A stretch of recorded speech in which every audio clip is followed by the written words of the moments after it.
نہیں سمجھے آپ؟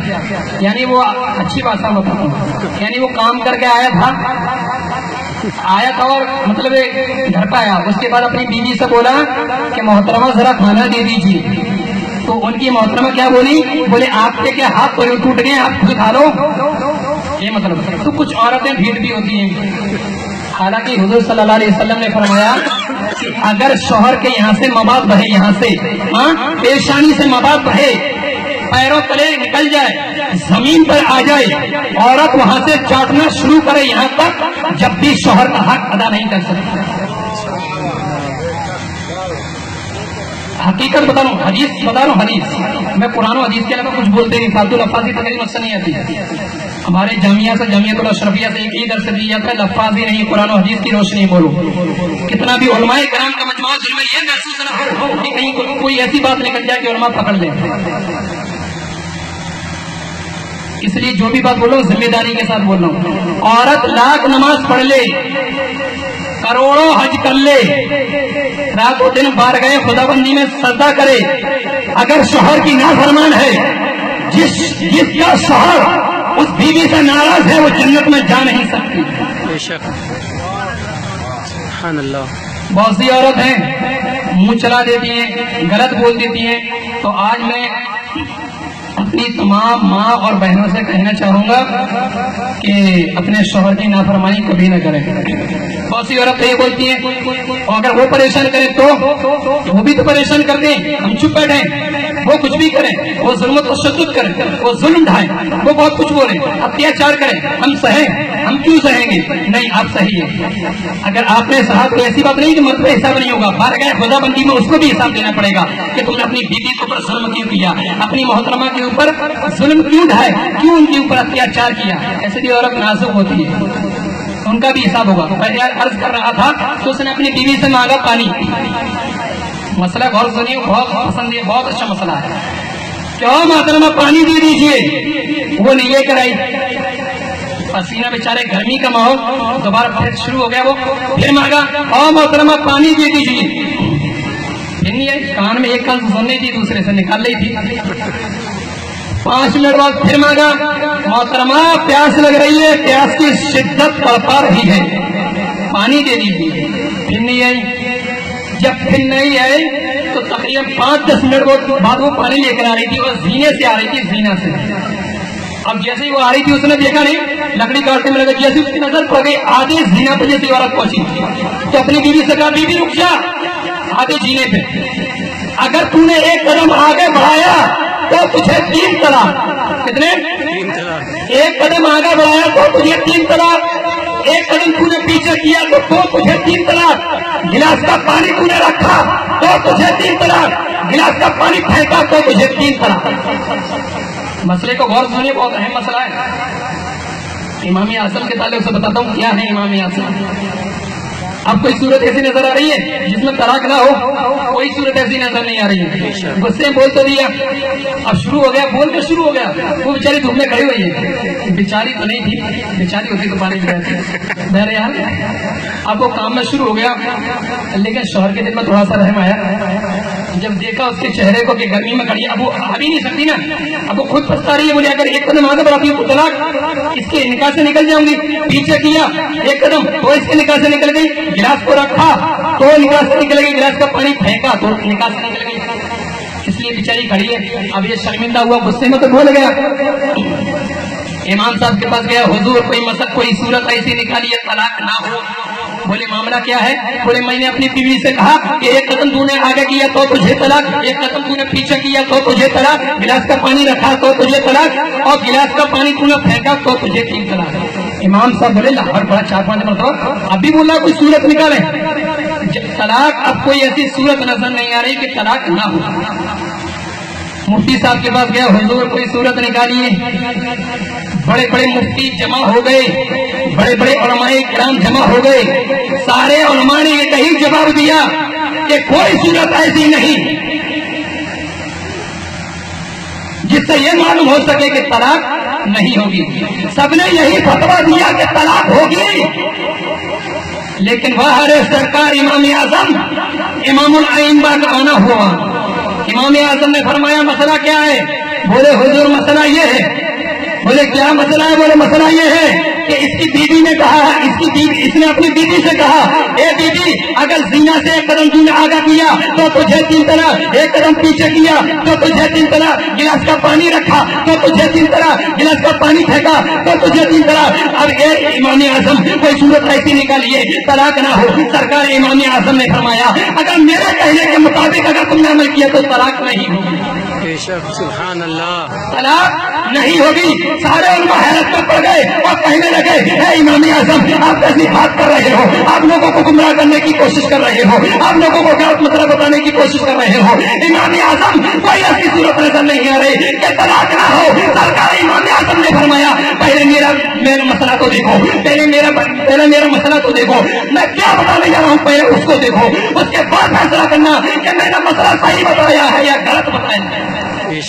سرکار امام اعظم نے اس شخص سے فرمایا اپنے گاؤں سے موٹی موٹی عورتوں کو بلواؤ, 4 موٹی موٹی عورتوں کو بلواؤ. اپنی ماں اور بہن سے گزارش کروں گا کہ وہ بھی کھانے پہ دھیان دیں, ضرورت پڑ جاتی ہے کبھی کبھی. اب موٹی موٹی 4 عورتیں لائی گئی. سرکار امام اعظم نے فرمایا ایک سیڑھی لے کر آؤ. سیڑھی لگا دی, کہا 2 عورت آگے لگو 2 عورت پیچھے لگو. لگ گئی. اب اسی زینے پہ امام اعظم نے لگوا دیا, اسی سیڑھی پہ لگوا دیا. اس عورت سے کہا بیٹھ جا, عورت سے کہا بیٹھ جا. اب وہ عورت بیٹھ گئی. جیسے ہی بیٹھ گئی امام اعظم نے ان عورتوں سے فرمایا سیڑھی آگے کھینچ لو. سیڑھی آگے لی گئی. ایک عورت کو حکم دیا کہ گلاس بھی لے لو, گلاس بھی لے لیا. مسئلہ سمجھ میں آ گیا؟ یعنی اس نے ایک قدم آگے نہیں کیا, سیڑھی کی اوپر سے نہیں آگے پیچھے بھی نہیں کیا, گلاس اس نے رکھا بھی نہیں, پھینکا بھی نہیں, عورت نے وہیں کہیں سے لے لیا. جب یہ مسئلہ سرکار امام اعظم نے حل کیا تو تمام علماء حیرت میں پڑ گئے اور کہنا شروع کر دیا اے امام اے ابو حنیفہ, واقعی ابو حنیفہ نہیں, واقعی اب امام اعظم کہلانے کے حق تھا. سبحان اللہ. ایک مسئلہ صرف 2 مسئلہ ہوگا. 2 مسئلہ کے بعد پھر میں اپنا بیان ایک دم میں موضوع پر آنے کے بعد صرف 5-7 منٹ بولوں گا, اس کے بعد بیان ختم. کوئی غلط سوچ نہ رکھے اس لیے کہ مسئلہ ایسا آ رہا ہے. یہ مسئلہ اس لیے بتا رہا ہوں کہ آپ طلاق ثلاثہ کا مسئلہ بہت عروج و ارتقاء کی بلندیوں کو طے کر رہا ہے. آپ ٹی وی پہ بھی دیکھ رہے ہوں گے طلاق کا جتنا مسئلہ چل رہا ہے بہت زیادہ. تو طلاق ثلاثہ کے تعلق سے تو میں نہیں بولوں گا, لیکن اسی کی لائن میں بولوں گا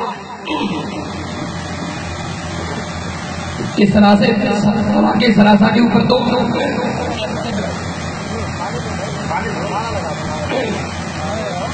نعرہ تکبیر, نعرہ طلاق ثلاثہ کے تعلق سے حکومت نے کچھ عورتوں کو خرید لیا گیا مسلمانی لباس میں, تو اپنی غلط بیان دے رہی ہے وہ. بہرحال سرکار امام اعظم کی بارگاہ میں 4 عورتیں آئیں اور 4 عورتوں نے کہا کہ حضور یہ بتائیے کہ ایک آدمی کتنی شادی کر سکتا ہے؟ امام اعظم نے فرمایا 4. بولے پکا؟ امام اعظم نے فرمایا ہاں پکا 4 شادی کر سکتا ہے. بولے کہ جب تو عورتیں بولی کہ جب ایک آدمی 4 شادی کر سکتا ہے, 4 بیویاں رکھ سکتا ہے, تو ایک عورت 4 شوہر کیوں نہیں رکھ سکتی؟ بھائی مردوں کو حق ہے تو عورت کو بھی حق ہونا چاہیے نا, عورت کو کیوں پیچھے چھوڑ رہے ہو؟ تو سرکار امام اعظم تھوڑی دیر سوچنے لگے. سوچنے کے بعد بتایا امام اعظم نے کہ کل بتاؤں گا اس مسئلے کو, کل بتاؤں گا. امام اعظم چلے گئے. اب اس میں وجہ تسمیہ بیان کرنے جا رہا ہوں کہ امام اعظم کو ابو حنیفہ کیوں کہا جاتا ہے. ایک روایت تو یہ کہ میں بتانے جا رہا ہوں, ایک روایت دوسری ہے. امام اعظم گھر پہ آئے اور ٹہل رہے, پیشانی عجیب سے ظاہر نما. ان کی بیٹی کا نام تھا حنیفہ. ان کی بیٹی نے پوچھا کو کیا پریشانی ہے؟ جو پریشانی ہے بتاؤ. امام اعظم نے پوچھا, فرمایا بیٹی معاملہ در اصلی ہے کہ 4 عورتیں کل میرے پاس آئیں اور 4 عورتوں نے کہا کہ ذرا یہ بتائیے ایک مرد کتنی شادی کر سکتا ہے. میں نے کہا 4. پھر انہوں نے کہا کہ جب ایک آدمی 4 شادی کر سکتا ہے, 4 بیویاں رکھ سکتا ہے, تو ایک عورت 4 مرد کیوں نہیں رکھ سکتی؟ اس کو بھی حق ہونا چاہیے. تو امام اعظم کی بیٹی حنیفہ نے فرمایا کہ ابو پریشان کیوں ہو رہے ہو؟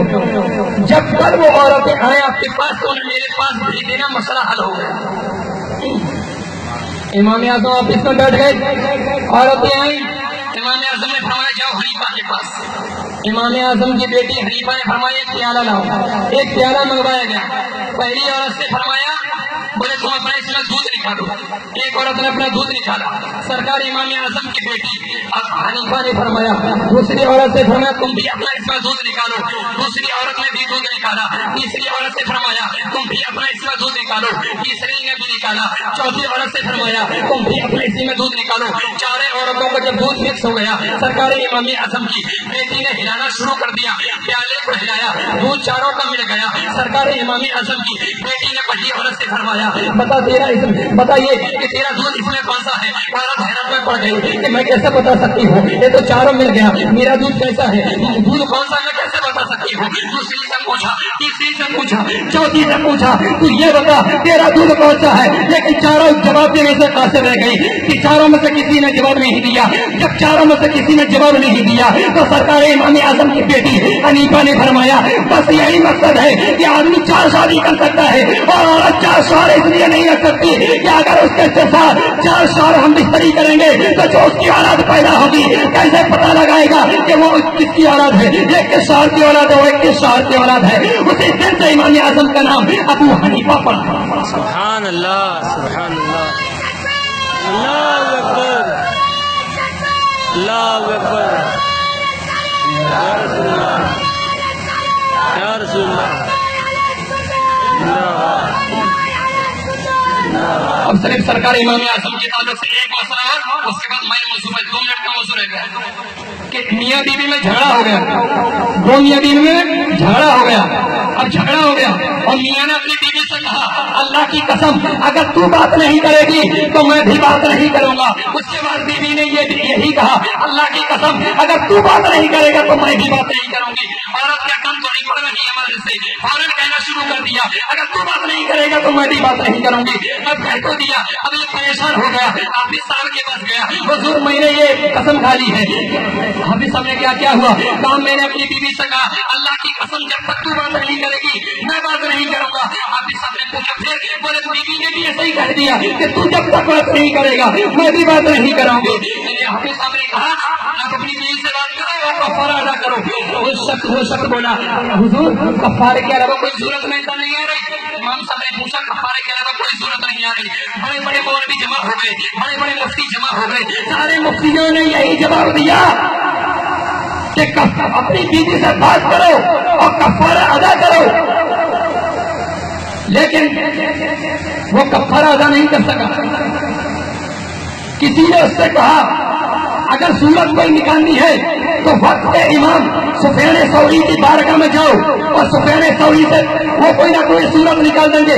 سفیان ثوری کی بارگاہ میں جب یہ شخص گیا پورا معاملہ بتایا تو سفیان ثوری نے فرمایا کہ کفارہ دینا پڑے گا اور بیوی سے بات کر لو لیکن تمہیں کفارہ دینا ہی پڑے گا. وہ شخص بولا حضور کفارے کے علاوہ کوئی صورت نظر نہیں آ رہی. تو انہوں نے سفیان ثوری نے فرمایا کفارے کے علاوہ کوئی صورت نظر نہیں آ رہی.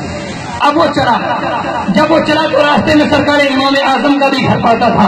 اس نے سوچا چلو امام اعظم سے بھی پوچھ لو. اب امام اعظم کے پاس گیا. حضور معاملہ یہ ہے میاں بیوی میں جھگڑا ہو گیا, میں نے اپنی بیوی سے کہہ دیا کہ اللہ کی قسم جب تک تو بات نہیں کرے گی میں بھی بات نہیں کروں گا. بولے بیوی نے بھی ایسا کہہ دیا کہ تو جب تک بات نہیں کرے گا میں بھی بات نہیں کروں گی. سرکار امام اعظم نے فرمایا جا اپنی بیوی سے بات کر کفارہ ادا نہ کر.